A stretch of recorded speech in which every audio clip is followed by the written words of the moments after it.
Hello folks, we are back once again at the UK Games Expo press preview, and this time I'm stopped off at Eri Games with Roberto to have a look at a monumental spread of games ranging across the board from what looks to be historical into fiction and fantasy. So a lot going on here, Roberto. Do you want to take me through it?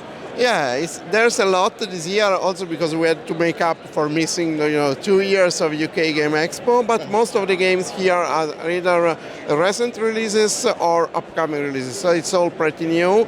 And as you have seen, we are pretty strong as a company with thematic games, no matter if the game is thematic from a historical perspective, like the Quartermaster General Series, or from fiction.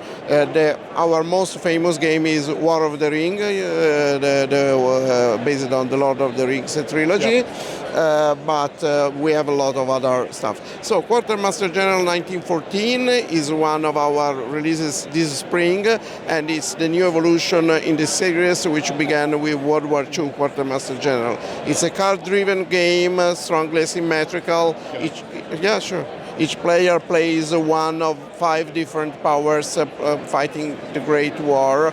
So it's very interesting because it plays in about 2 hours, so it's not bad for 5-player games and grand strategy as well, but it gives you a very good feeling of the full development of the war.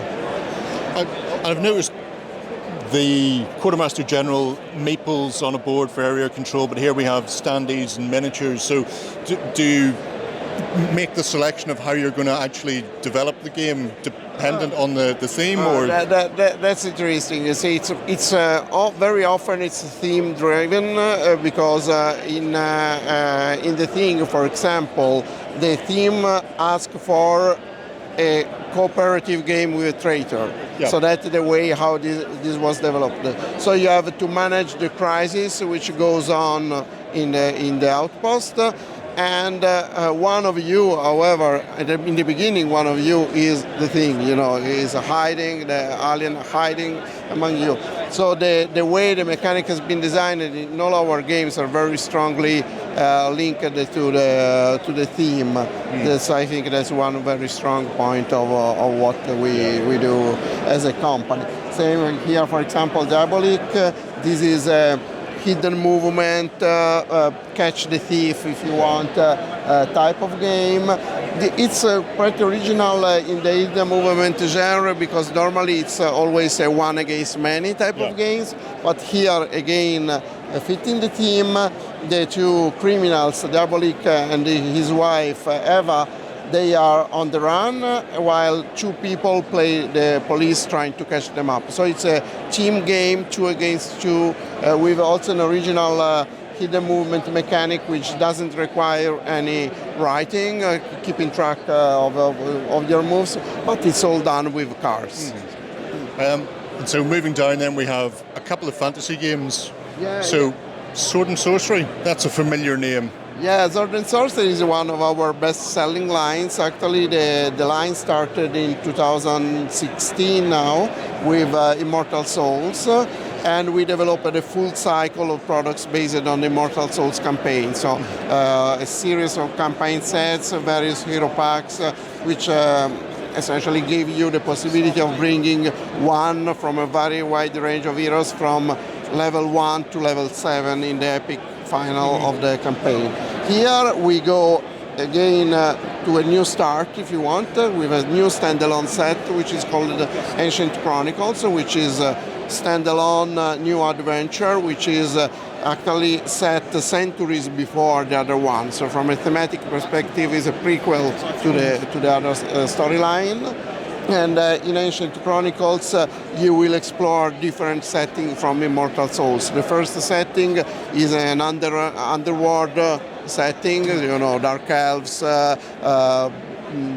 underworld creatures like giant spiders, giant snakes. And the adventure will continue with Northwind Tales, which is the the second set, the Act 2, as we say, the final act of the campaign, which brings the characters in the Nordic wastelands. So it's a fully co-op dungeon crawler, let's say, but with a very sophisticated artificial intelligence combat system, which is the strong points, I would say, of the game. And I see Masters of the Night lurking at the end, which looks very different from pretty much everything else we've looked at down here. Masters of the Night, we're very proud that it's been nominated as one of the UK Game Awards games, together with The Thing as well. And Masters of the Night, again, is a cooperative game where you play as one member of a family of vampires which arrived in a new city and are trying to get settled in this new city. So they arrive, they're very weak, and they are trying to restore their strength so they can establish their rule upon the city. So it's again, it's fully co-op with this dark noir setting, a little bit inspired by pulp comics, you know. It's very heavy. This was Kickstarted successfully 2 years ago, was shipped to bakers a few months ago, and is now also available at retail. So when you're out in the main hall on your stand, will people be able to play or demo these games? Yes, we will have in hall 1, stand 302, we have a big number of tables where people can play everything that you have seen here. Fantastic. Well, there you have it, folks. There is literally something for everyone, regardless of what genre you like to play. Or maybe if you always play historics, take a look at something else that you wouldn't normally indulge in and give it a go. Let us know what you think below, folks. We're going to move on. Bye-bye.